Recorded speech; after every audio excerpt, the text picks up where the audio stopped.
Bong Revilla labis na nagluluksa sa pagkawala ni Lolet Solis. Malungkot na ibinahagi ng aktor at dating senador na si Bong Revilla, Jr., ang kanyang pagdadalamhati sa pagkawala ng bitter-anang showbiz columnist at talent manager na si Lolet Solis. Sa isang emosyonal na post sa kanyang Facebook account nitong Biyernes ika-4 ng Hulyo, inalala ni Revilla ang mga alaala at koneksyon niya sa yumaong si Lolet.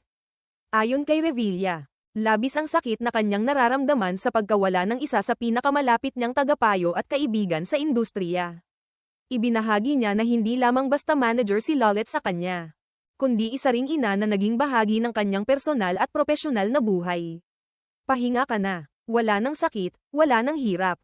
Sobra kitang mami-miss, emosyonal na pahayag ng dating senador.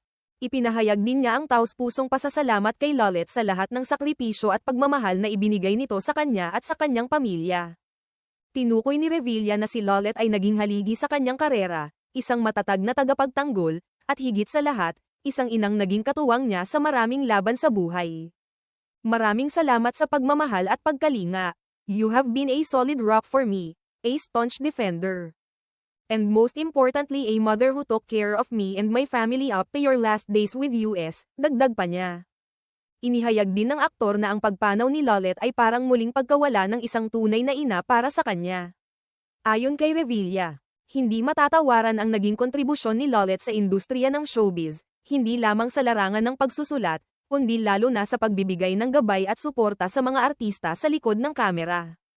Ang aming taos-pusong pakikiramay sa lahat ng iyong naiwan. Lahat kami ay nagluluksa, mahal na mahal ka namin, saad niya. Sa huli, nagpaabot si Revilla ng pakikiramay sa pamilya at mga mahal sa buhay ni Lolet Solis. Aniya, patuloy nilang aalalahanan ang magandang alaala at pamana ng yumaong kolumnista. Ang kanyang kabutihan at dedikasyon sa kanyang mga alaga at sa showbiz ay mananatiling buhay sa puso ng mga taong kanyang minahal.